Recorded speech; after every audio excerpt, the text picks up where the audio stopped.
Assalamualaikum warahmatullahi wabarakatuh.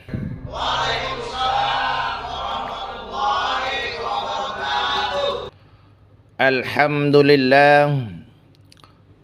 Alhamdulillahilladzi anzalal Qur'an hudan linnasi wa bayyinati minal huda wal furqan. Wassalatu wassalamu ala asyrafil anam wa ala alihi wa ashabihil kiram, amma ba'du. Saudara-saudara kaum muslimin rahimakumullah. Setiap penganut agama di dunia ini mempunyai sesuatu kitab yang dianggapnya sebagai kitab suci. Orang Hindu punya kitab Weda. Orang Buddha punya kitab Tripitaka. Yahudi mempunyai Taurat. Nasrani mempunyai Injil. Penganut Konghucu punya kitab Tao Te Ching. Orang Majusi punya kitab Avesta. Orang kebatinan punya kitab namanya Santani, Hidayat Sajati, Darmo Gandul atau Gatoloco. Sementara kita umat Islam oleh Allah diberikan Al-Quranul Karim. Mengapa kita yakini Quran ini sebagai kitab suci? Pertama, ia bebas dari intervensi dan interpretasi manusia. Ia sepenuhnya baik isi maupun redaksi adalah produk dari Allah Subhanahu wa taala. Kita yakini Al-Qur'an kitab suci karena sampai hari ini belum ada seorang pun yang sanggup membuat seperti itu. Suatu kitab hanya dinamakan suci kalau dia bersih dari interpretasi dan intervensi manusia. Al-Quran ini sejak turunnya 14 abad yang lalu telah menantang. Wa in kuntum fi raibim mimma nazzalna ala abdina fa'tu bi suratim min mislih. Apabila kamu ragu-ragu terhadap kebenaran Quran yang kami turunkan kepada hamba kami Muhammad, atau kamu menyangka itu cuma pikiran Muhammad saja, cobalah buat satu surat saja semacam Al-Quran. Apabila kamu tidak mampu melakukannya seorang diri, wad'u syuhada'akum, ajak teman-temanmu. Sejak tantangan ini turun 14 abad yang lalu, sampai hari ini tidak ada seorang pun yang sanggup membuat satu surah semacam Al-Quranul Karim. Barangkali belum pernah ada yang coba-coba. Udah. Di antaranya apa yang dilakukan oleh Musailamah Al-Kadzab. Dia mencoba membuat satu surat semacam Al-Quran yang kalimatnya sudah berbentuk bait-bait syair, tapi isinya jauh panggang dari api. Yang kedua, kita yakini Quran sebagai kitab suci karena isi dan ajarannya sesuai dengan fitrah manusia. Suatu kitab dinamakan suci kalau ajarannya sejalan dengan fitrah manusia. Misalnya, manusia secara fitrah, kalau dia laki-laki, normal nafsu kepada perempuan itu fitrah. Perempuan suka kepada laki-laki itu fitrah. Kalau ada kitab suci tapi melarang manusia untuk kawin, kesuciannya perlu diselidiki. Quran kitab suci sejalan dengan fitrah manusia, maka ia menganjurkan manusia yang mampu untuk melangsungkan perkawinan. Contoh lain, secara fitrah manusia perlu makan. Puasa dari pagi sampai malam sampai pagi lagi terus puasa. Bukannya saja tidak boleh, malahan haram itu. Kenapa? Karena itu bertentangan dengan fitrah manusia. Yang ketiga, kita yakini Quran itu sebagai kitab suci karena isinya tidak kontroversial. isinya tidak saling bertentangan satu sama lainnya. Di ayat manapun Quran mengajarkan Allah itu esa, satu kali dia berkata haram, dia akan tetap berkata haram.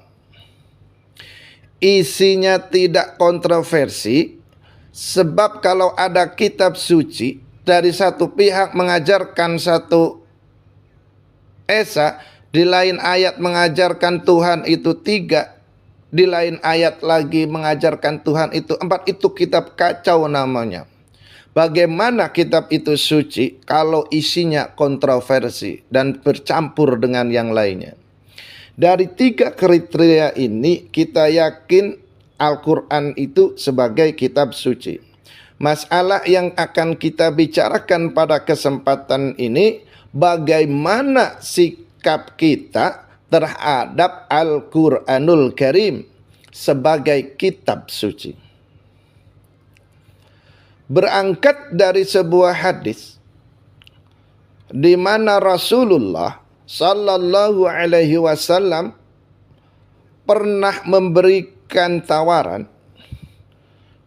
Beliau bersabda, "Man ja'alal Qur'ana amamahu qadahu ilal jannah wa man ja'alal Qur'ana khalfahu saqahu ilan nar."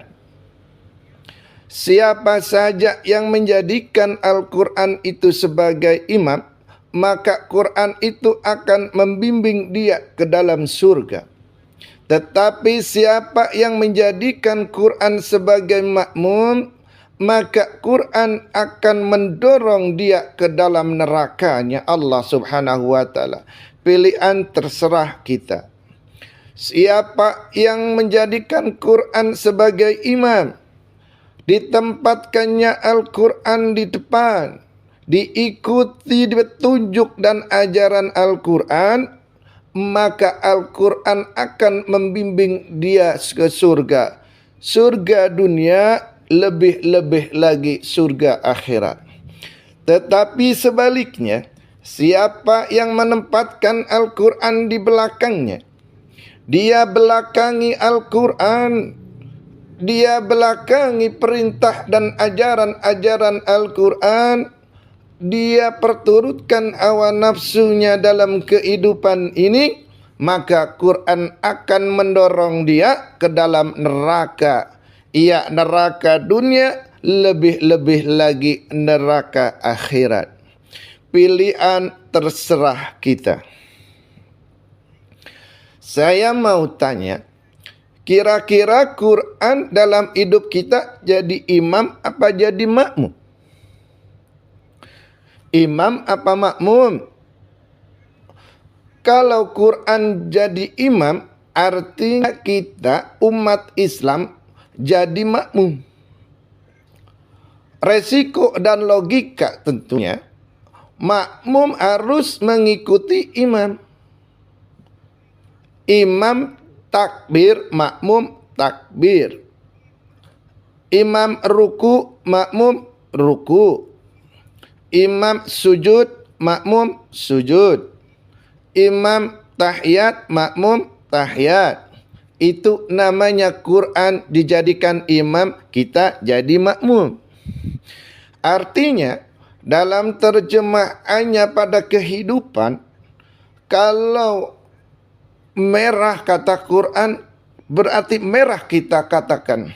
Kalau kata Quran hijau, hijau kita bilang. Ke barat kata Quran, ke barat kita pergi. Ke timur kata Quran, ke timur kita berangkat. Halal kata Quran, halal kata kita.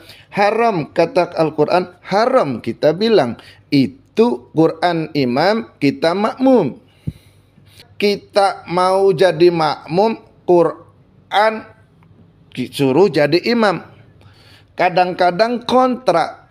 Nyatanya kadang-kadang paradoks. Merah kata Al-Quran, hijau dong kata kita. Halal kata Quran, remeng-remeng kata kita. Ke barat kata Quran, ke timur kita pergi. Dalam praktek kita sesuaikan Al-Quran dengan sesuai kita. Mana-mana ayat yang menguntungkan, mana ayat yang sesuai dengan mau kita, itu yang juga kita baca kuat-kuat. Itu yang kita canangkan ke masyarakat ramai. Tapi manakala Al-Quran itu bertentangan dengan nafsu kita, bertentangan dengan gaya dan kepribadian kita, kita umpetin itu Al-Quran. Kalau kita cuma umpetin, lumayan. Kadang-kadang kita tuduh Al-Quran itu ketinggalan zaman. Kita anggap kurang tidak relevan lagi dengan situasi dan kondisi. Kalau sudah begitu, sudah menyeberang terlalu jauh namanya. Saudara-saudara kaum muslimin rahimakumullah. Inilah makna hadis Nabi yang diriwayatkan dari Imam Ali bin Abi Thalib. Bersabda Rasul, "Man qara'al Qur'ana fatadharahu wa ahalla halalahu wa harrama haramahu adhalahul jannah." Barang siapa yang membaca Al-Quran lalu memperhatikannya, kemudian menghalalkan yang halal dan mengharamkan yang haram, maka Allah akan memasukkannya orang itu ke dalam surganya Allah. Ya surga dunia, ya surga akhirat. Apabila kita renungi hadis ini, maka untuk beriman kepada Al-Quran ada 3 jalan utama yang harus kita laksanakan, hadirin. Pertama, dari kalimat man qara'al Qur'ana, barang siapa yang membaca Al-Quran, ini artinya siapa yang ingin menjadikan Quran sebagai imam di dalam kehidupan, jalan pertama yang harus ditempuhnya menanamkan kegemaran membaca Al-Quranul Karim. Al-Quranul Karim fima baina qaumin la yaqra'una. Quran akan menjadi asing, Quran akan menjadi aneh kalau terletak di tengah rumah orang Islam yang tidak suka membaca Al-Quranul Karim. Jadi langkah pertama, tanamkan kegemaran membaca Al-Quran. Saya tidak menyalahkan kalau remaja kita gandrung kepada Bruno Mars. Baik kalau mereka senang kepada suara emasnya Celine Dion atau suaranya Mahalini. Tapi kalau sampai harus mengalahkan kecintaan mereka kepada membaca Al-Quran, ini ironi. Sebagai orang tua, kalau anak-anak kita buta huruf Latin, katanya menghambat pembangunan. Bahkan pemerintah saja menggalakkan 3B, buta aksara diantaranya, supaya rakyat bisa membaca huruf Latin. Kalau anak-anak kita buta huruf Latin, katanya menghambat pembangunan. Bagaimana kalau anak-anak kita buta huruf Al-Quran? Jelas saja menghambat proses kesadaran dan kebangkitan dari dunia Islam itu sendiri. Satu contoh ringan. Dulu sebelum pembangunan merata, listrik belum masuk desa, kampung gelap, rumah pun masih ada lampu minyak. Kalau kita masuk kampung, terasa banyak orang Islam. Kenapa di rumah sebelah sana kita dengar anak muda sedang latihan baca rawi, sebelah sini ibu-ibu sedang sholawatan, di rumah sana remaja sedang membaca Al-Quran? Pembangunan maju, listrik masuk desa, alhamdulillah. Tapi apa yang kemudian terjadi? Proses pergeseran nilai setelah listrik masuk desa, TV main kenceng-kencengan, musik main gede-gedean, baca Al-Quran sudah barang aneh, barang langka. Tengoklah kalau kita masuk kampung, ada yang remaja yang sedang baca Quran, rasanya kok aneh, tidak umum ya. Sesuatu yang baik menjadi malah nilai-nilai keanehan.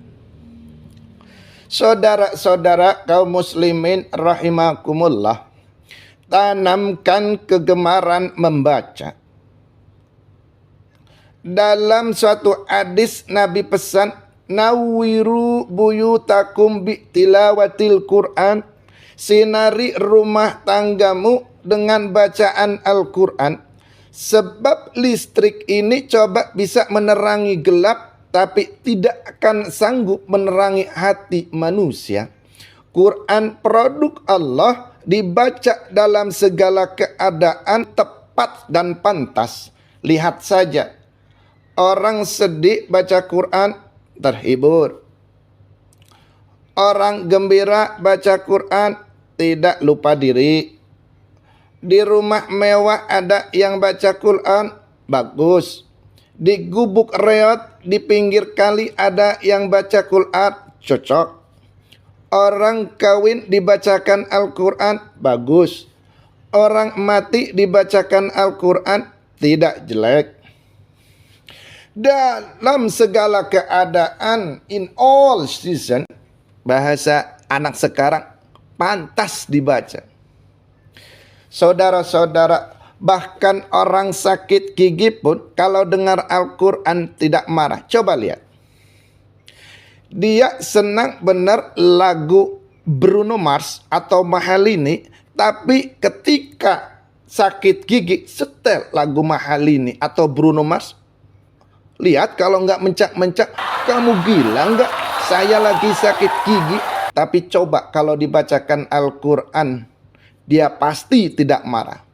Begitu besar daya pengaruhnya. Bahkan Abu Jahal sama Abu Lahab pernah rapat. Kata Abu Jahal dan Abu Lahab,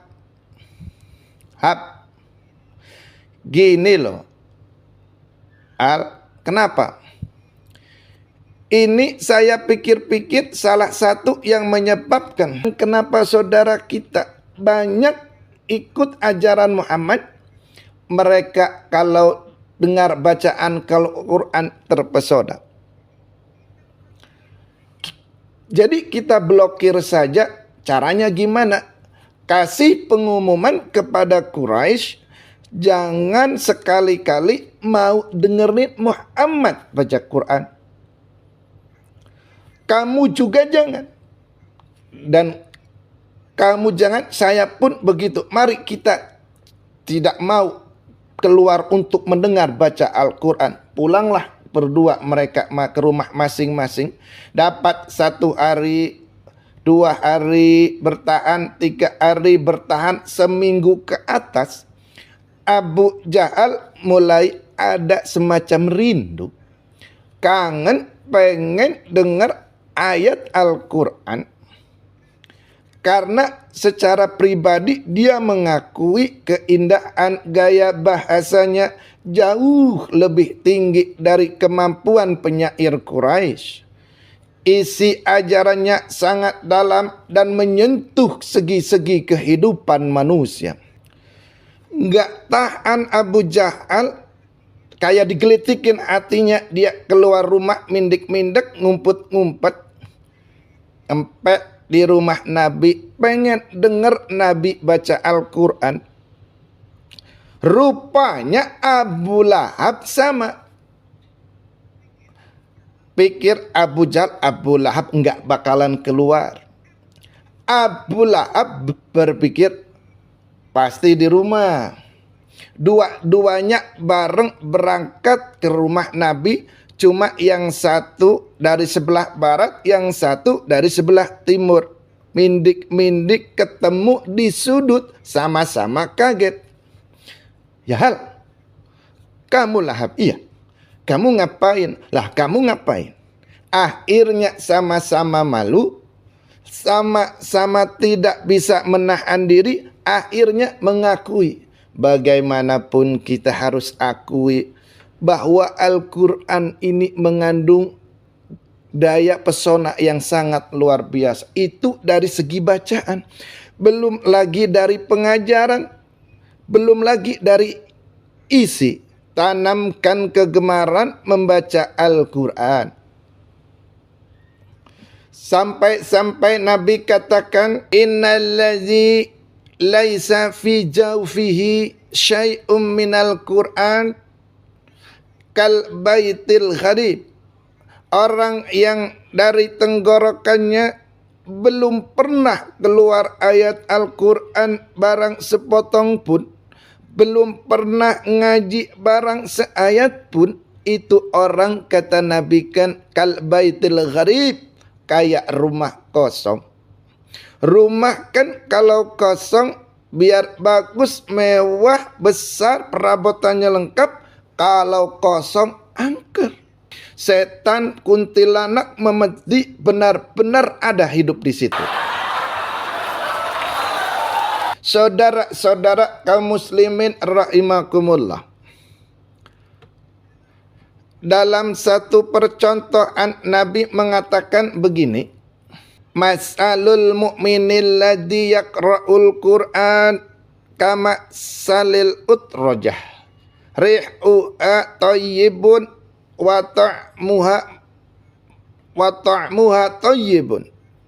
Orang mukmin yang suka membaca Al-Quran adalah ibarat buah utrujah. Baunya wangi, rasanya lezat. Kira-kira kalau di negeri kita buah apa utrujah itu? Semacam jeruk yang manis lah. Sudah baunya wangi, rasanya enak. Itu buah. Orang mukmin yang suka baca Al-Quran itu kayak buah, baunya wangi, rasanya enak, syiarnya hidup, isinya memang orang mukmin. Sebaliknya hadirin, wa masalul mu'minil ladzi la yaqra'ul Qur'an kamasali samrah la rihaha laha wa ta'muha hummun. Orang mukmin yang tidak suka banyak baca Al-Quran kayak kurma. Rasanya emang manis, cuma kagak ada baunya. Artinya apa? Siarnya kurang. Kalau orang belum tahu dan kenal, tidak mau makan Quran karena tidak ada baunya. Daya tariknya kurang walaupun rasanya enak. Kalau daya tariknya nggak ada, kan nggak ada iklannya, tidak ada syiarnya. Itu orang mukmin yang tidak suka membaca Al-Quran. Ibarat buah, tidak ada baunya walaupun rasanya enak. Orang tergerak, kurang syiar, kurang daya tarik. Sebaliknya, wa masalul munafiq walladzi yaqra'ul Qur'an kamasalir raihan rihuha tayyibun wa ta'muha murrun. Orang munafik yang suka baca Al-Quran seperti buah raihanah. Apa itu? Baunya wangi, rasanya pahit. Orang munafik baca Al-Quran kayak buah itu. Baunya sih enak, cuman rasanya pahit. Ya munafik baca Quran. Syiarnya sih lumayan, daya tariknya hebat, isinya munafik. Nah, paling jelek orang munafik yang nggak suka baca Al-Quran. Wa masalul munafiqil ladzi la yaqra'ul Quran kama salih hamzalah laisa laha rihun wa ta'muha murrun. Orang tidak suka baca Quran seperti buah dola. buah mandala sudah enggak ada baunya, rasanya pahit. Kalau negara kita buah gernuk kali ya, udah baunya enggak ada, kalau dimakan bikin orang mabok, bikin orang oleng.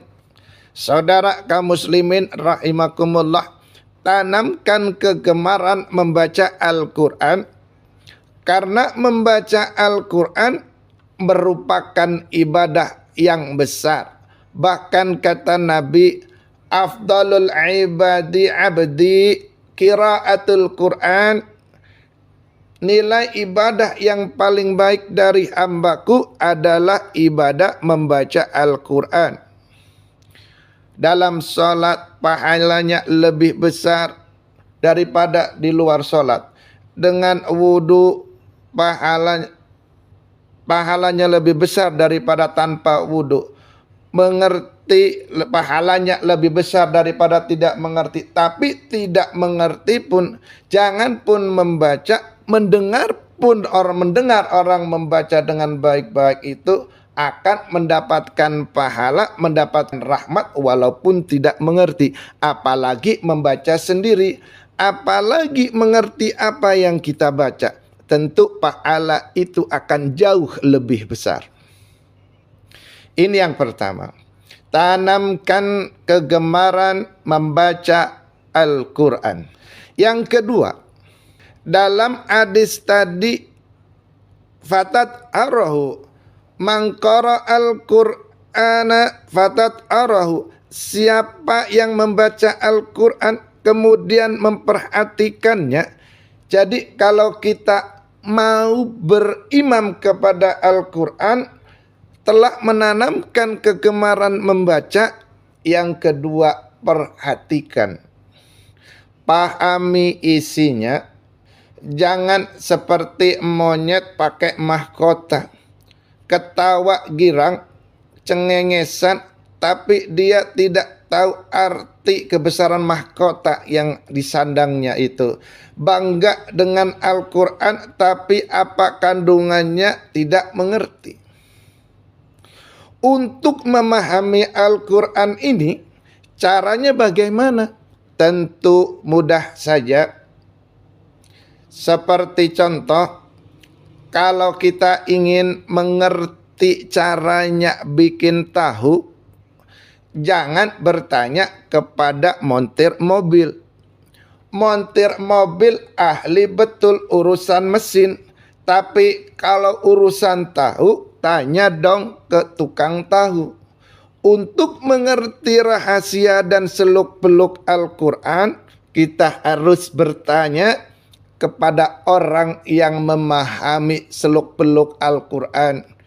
Para ulama, para kiai, para ustadz yang kita tahu kualitas keilmuannya, kita yakini loyalitas dan integritasnya kepada Islam ini.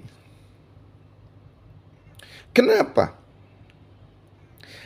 Ayat-ayat Al-Quran itu elastis. Dia dibawa kemana saja mau. Ditafsirkan menurut kemauan orang bisa. Paling celaka kalau yang belajar tidak punya dasar, yang mengajar punya maksud lain. Sesat dan menyesatkan.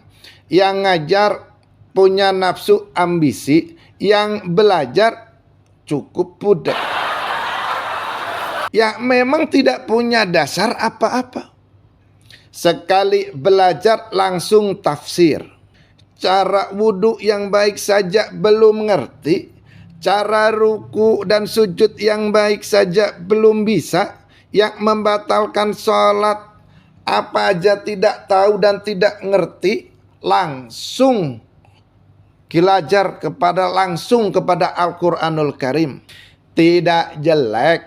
Cuma akan lebih baik kalau sebelumnya ada unsur penunjang dari nilai-nilai keilmuan dalam Islam ini. Disinilah perlunya menghidupkan majelis-majelis taklim Sebab kalau Al-Quran hanya dipahami dan diotak-atik menurut maunya rasio saja, kekuatan rasio terbatas. Saya akan khawatir nantinya akan timbul pendapat-pendapat gimana Al-Quran disesuaikan dengan otak. Bukan otak yang mengikuti Al-Quran, tapi Al-Quran disuruh menuruti otak. Contoh yang dekat aja. Kalau saudara ngukur kayu pakai meteran, itu kira-kira meteran ngikut kayu, apa kayu ikut meteran? Ayo, kira-kira kayu ikut meteran atau meteran ikut kayu? Meteran ikut kayu. Bagus.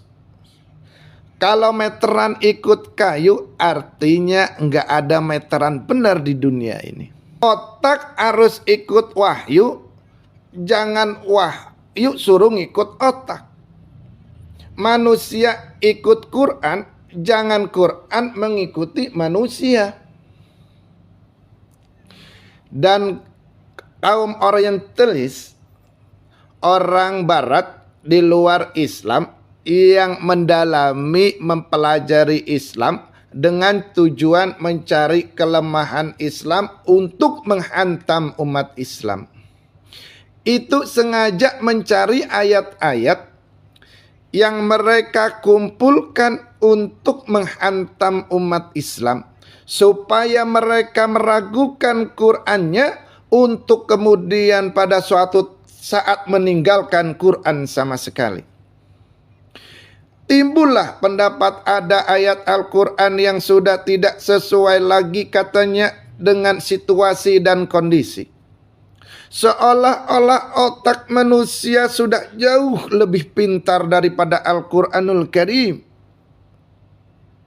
Saudara-saudara kaum muslimin rahimakumullah, inilah yang kita berlindung dari Allah. Sebab bicara demikian dengan kata lain, kita secara tidak sadar sudah mengurangi kemahamutlaan dan kesempurnaan Allah subhanahu wa ta'ala. Untuk memahami Al-Quran, maka kita harus bertanya kepada ahlinya, mengaji, menghidupkan majlis-majlis taklim. Jangan sampai Al-Quran menjadi awam di tengah masyarakat Islam itu sendiri. Ini jalan yang kedua, memahami isinya. Sehingga dengan demikian, manakala Al-Quran dibacakan orang, pemikiran kita tidak lagi terpusat kepada kemerduan suara orang yang membaca, tapi tertuju kepada isi yang dikandungnya. Sehingga dalam kondisi semacam itu, boleh jadi tiap kali dibacakan Al-Quran, nilai iman makin tambah. Kita dengar orang baca, Alam tara kaifa fa'ala rabbuka bi ashabil fil. Terbayang oleh kita bagaimana Raja Abraha dengan pasukannya mau menghancurkan Ka'bah. Bagi Allah cukup menurunkan burung-burung ababil, hancur lebur Abraha, raja besar dengan seluruh pasukan gajahnya, berantakan dibuatnya. Cuma dengan burung ababil. Allah maha besar, Allah maha kuasa. Tambah iman.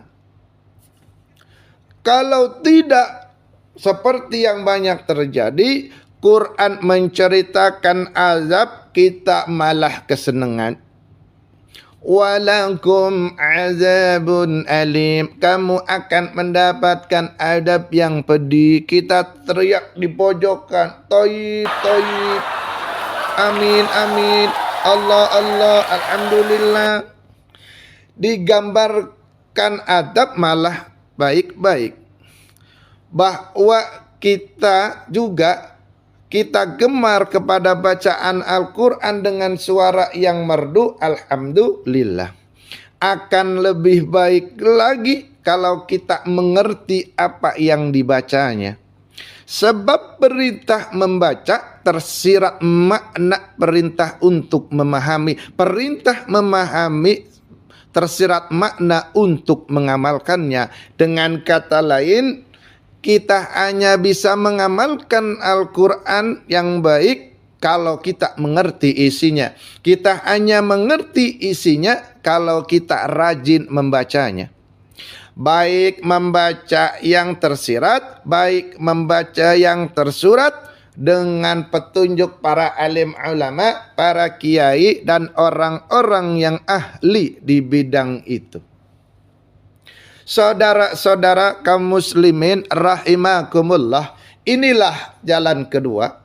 Upayakan memahami isinya, hidupkan kajian-kajian agama, hidupkan majlis-majlis taklim.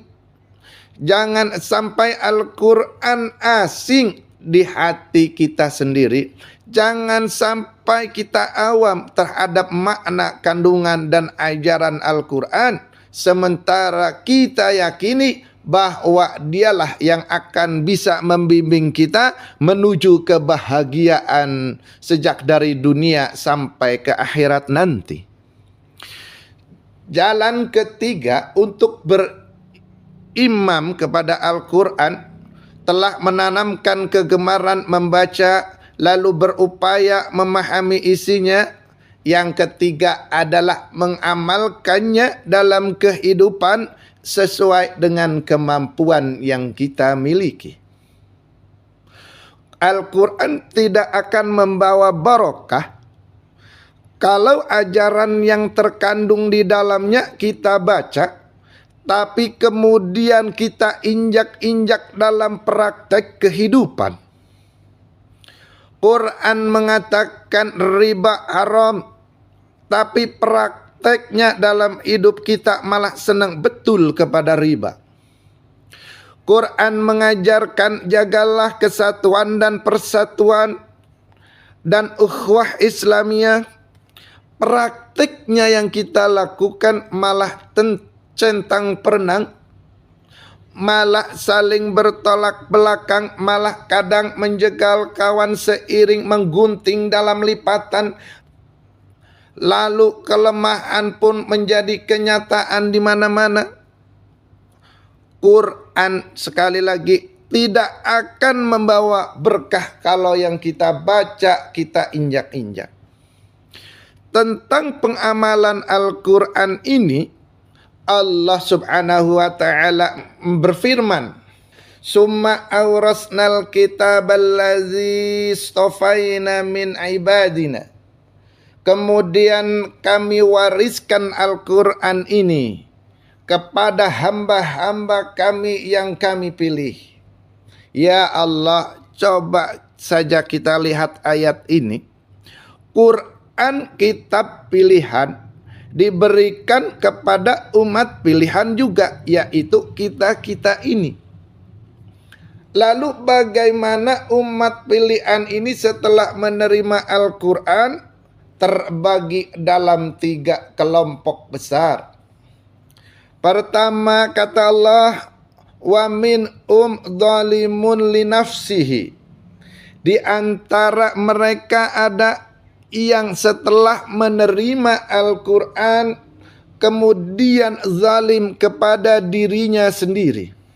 Artinya hanya mulutnya saja yang menerima Al-Quran, tapi perbuatannya menginjak-injak Al-Quran.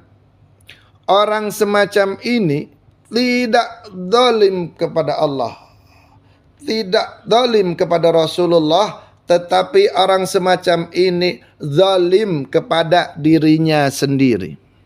Dia terima Al-Quran dengan mulutnya, tapi dia injak-injak Quran dengan perbuatannya. Na'udzubillah, summa na'udzubillah. Kelompok yang kedua, famin muqtasid. Di antara mereka ada yang setelah menerima Al-Quran lalu muqtasid. Muqtasid ini 50-50. Ngambil jalan tengah. Ajaran Quran dipakai, ajaran setan dikerjain.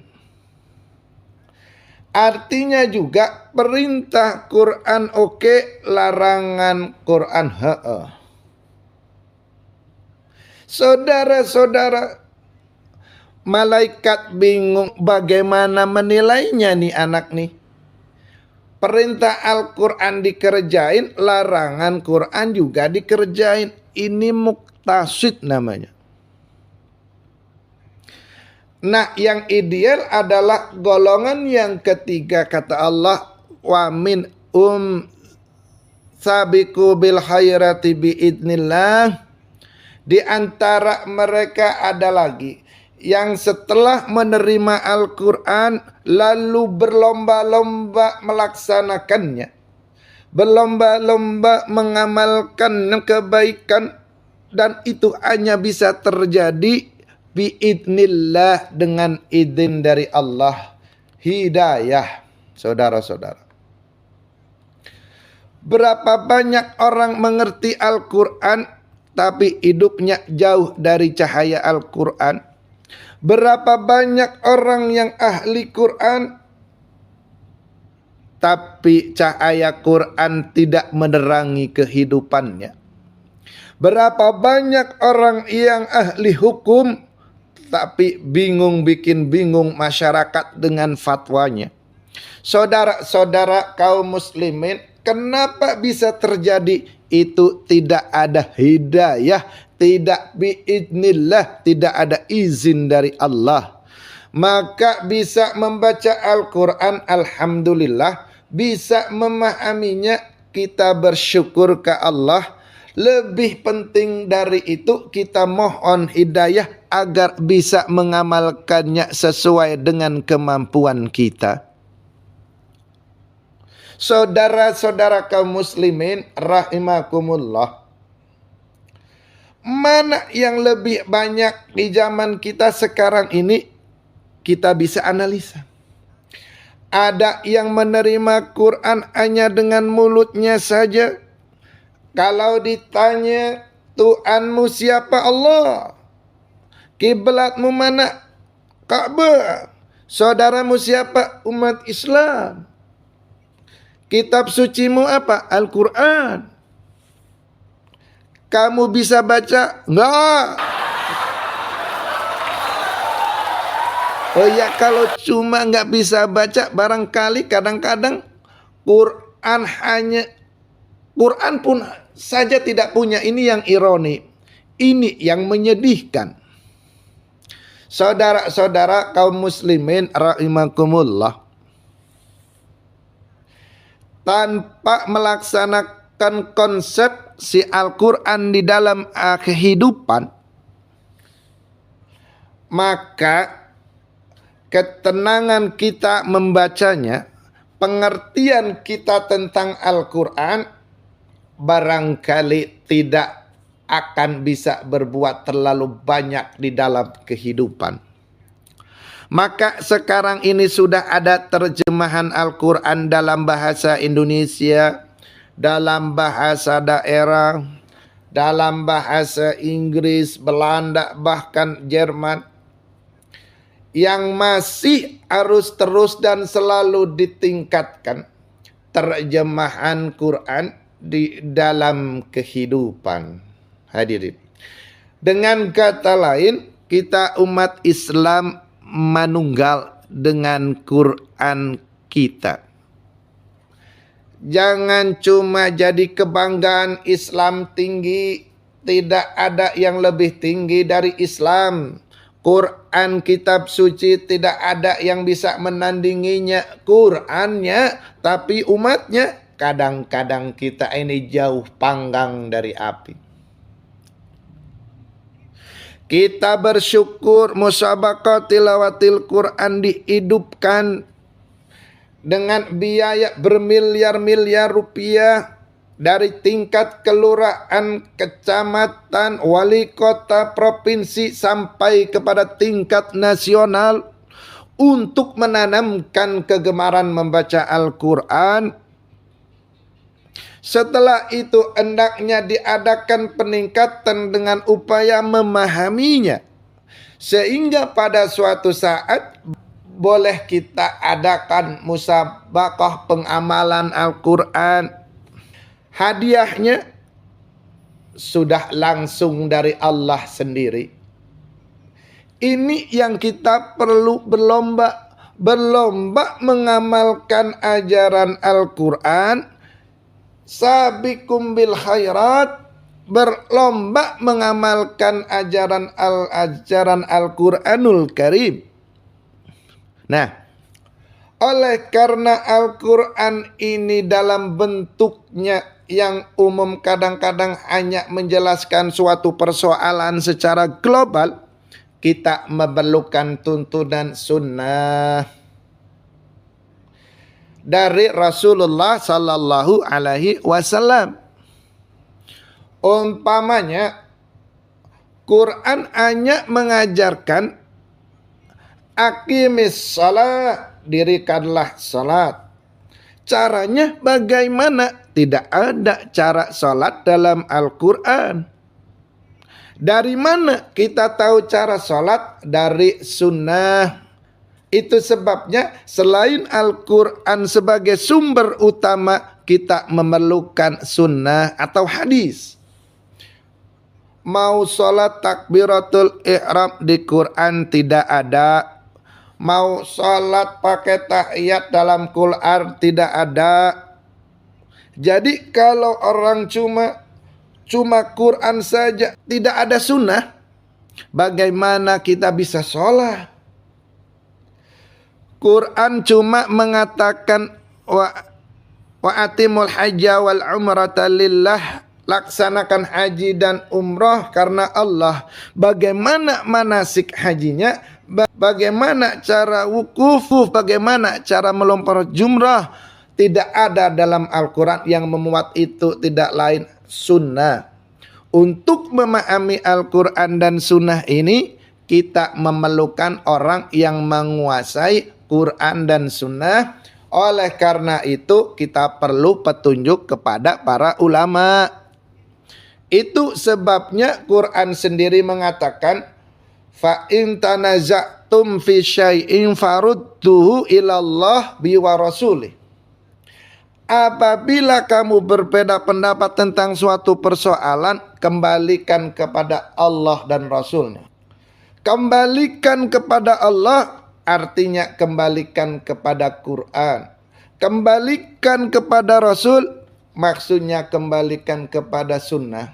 Siapa yang mengerti Quran dan sunnah? Para ulama yang kualitas keilmunya yang kita yakini, loyalitas dan kredibilitas serta integritas keislamannya bisa menjadi panutan. Saudara-saudara kaum muslimin rahimakumullah. Dengan demikian, kalau orang berkata langsung saja memahami Al-Quran, sekarang kan sudah banyak kan ada terjemahannya, enggak usah lewat ulama-ulamaan. Tidak mencela, cuma agak mengkhawatirkan. Kalau dia memahami Al-Quran sekedar lewat terjemahannya saja, sangat mungkin jadi dia bisa salah paham.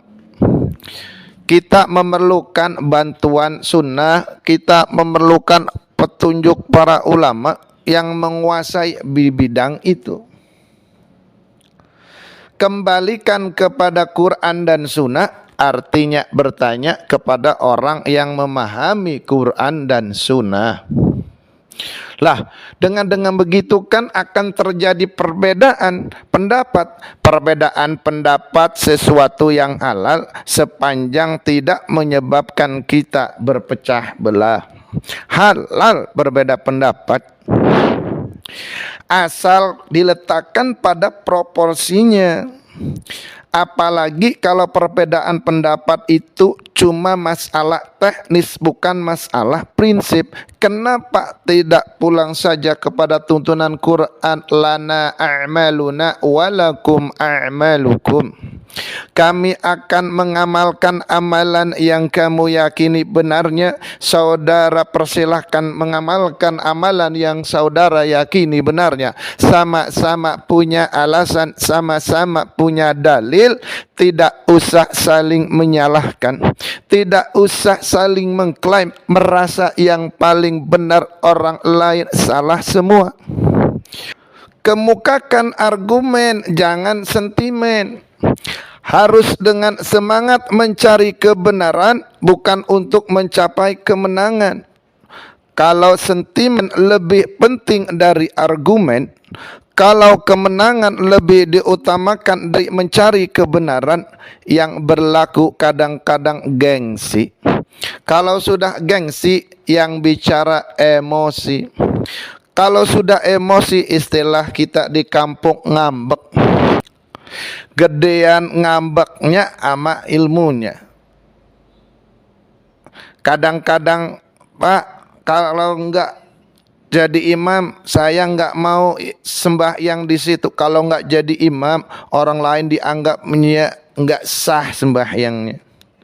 Pokoknya kalau enggak ngaji sama saya, oh makhrajnya kurang benar, mengklaim. Perbedaan pendapat wajar, halal, asal tidak menyebabkan kita berpecah belah.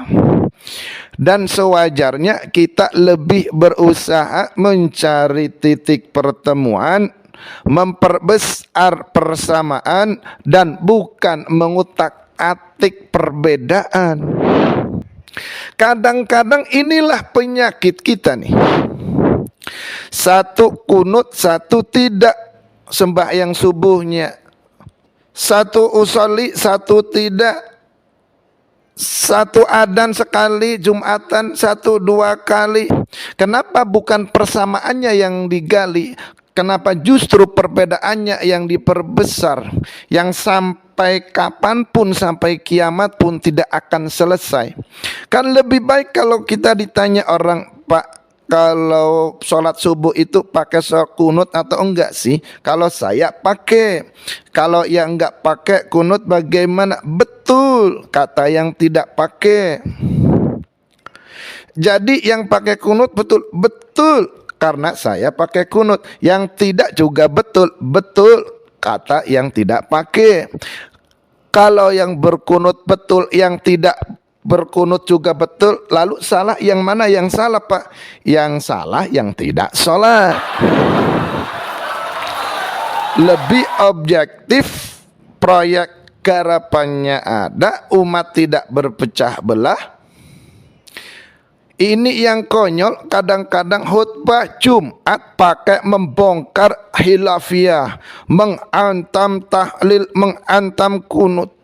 Selesai sembahyang Jumat, apa yang terjadi? Umat resah, masyarakat gelisah, polemik timbul, masalah tidak terselesaikan. Yang orang jadi khatib itu kan raja. Kalau sudah berdiri di mimbar, siapa yang mau membantah? Kalau emang mau buka itu masalah ilafiyah, buka dalam forum khusus, adakan pengajian. Jangan sampai mengklaim dan menvonis, berikan kebebasan kepada umat untuk menilai, masalahnya selesai. Saudara-saudara, kaum muslimin rahimakumullah, sudah datang, harus waktunya kita keluar, lebih mementingkan dan membicarakan masalah-masalah yang lebih mendesak yang dihadapi oleh umat. Kemiskinan misalnya, kebodohan misalnya, keterbelakangan umpamanya. Peluang untuk mendapatkan pendidikan yang layak bagi anak-anak yang kita berotak cerdas tapi tidak punya kemampuan ekonomi umpamanya. itu akan lebih objektif ketimbang kita membicarakan masalah-masalah yang sampai kiamat pun tidak akan pernah selesai, yang hanya akan menyebabkan kita menjadi lemah, persatuan koyak, solidaritas sosial menurun, paling saling curiga menjadi tumbuh karenanya, dan pada akhirnya kita tidak akan pernah bisa berbuat banyak. Hadirin, untung kalau tidak menjadi tertawaan bagi orang yang berdiri di luar pagar. Saudara-saudara kaum muslimin rahimakumullah, sekali lagi, Al-Quran tidak akan membawa berkah kalau yang kita baca kita injak-injak. Oleh karenanya, untuk berimam kepada Quran ini, sekali lagi, pertama, tanamkan kegemaran membaca. Yang kedua, upayakan memahami isinya melalui bimbingan orang yang ahli dalam bidang itu. Yang ketiga, amalkan sesuai dengan kemampuan. Sebab itu ada prinsip, kalau isi suatu hadis nampaknya bertentangan dengan otak, kesohihan hadis itu boleh diperiksa. Tapi kalau ayat Al-Quran nampaknya bertentangan dengan otak, otaknya yang harus diperiksa. Jangan Qurannya lalu disesuaikan dengan otak. Sebab kalau sudah berani berteori ada ayat Quran yang tidak sesuai dengan keadaan, ayat yang mana? Yang ini, tahun depan tambah lagi, tahun depan tambah lagi, makin lama makin habis Al-Quran itu. Yang perlu diperbaharui cara kita memahami Al-Quran, bukan dengan mengemukakan teori ayat Al-Quran kehilangan relevansi. Cara kita memahami barangkali yang kurang relevan. Dalam situasi, dalam konteks dengan situasi dan kondisi. Jangan lupa, Al-Quran ini kan untuk semua umur. Dia bisa dipahami secara filosofi, dia bisa dipahami dengan kacamata orang awam. Tingkat kemampuan berpikir orang tidak semuanya sama. Kalau semua orang kita mau ajak berfilsafat, merenung dalam-dalam, menerawang tinggi-tinggi, ialah buat mereka yang terjangkau oleh perguruan tinggi. Tapi buat saudara-saudara kita, pedagang-pedagang kecil, petani di desa terpencil, remaja-remaja yang jauh dari sentuhan teknologi canggih, sanggupkah mereka berpikir filosofi? Sementara mereka merupakan bagian terbesar dari kondisi umat ini. Di sini kita terkesan dengan apa yang dikatakan Syekh Muhammad Abduh. Al-Islam mahjubun bil muslimin. Kebesaran Islam kadang-kadang tertutup oleh tingkah laku umat Islam itu sendiri. Keluhuran dan kesempurnaan Al-Quran tertutup oleh kebodohan umat itu. Sedangkan untuk mengungkapkan rahasia Al-Quran ini diperlukan keahlian yang kompleks. Saudara yang belajar teknologi, buka rahasia Al-Quran di bidang teknologi. Saudara yang di bidang kedokteran, buka rahasia Al-Quran di bidang kedokteran. Saudara yang ahli geologi, pelajari struktur kulit bumi dengan mengungkap rahasia Al-Quran. Sehingga pengkajian kita tentang teknologi, pengkajian kita tentang angkasa luar, pengkajian kita tentang anatomi manusia akan berakhir kepada Subhanaka ma khalaqta hadza batila. Ya Allah, tidak ada satupun yang Engkau ciptakan ini sia-sia. Perut bumi mengandung minyak, timah, kekayaan yang berharga untuk manusia. Mempelajari angkasa luar bisa memahami musim dan bisa menyelamatkan manusia. Mempelajari rimba belantara teknologi canggih akhirnya akan memperkuat nilai-nilai iman.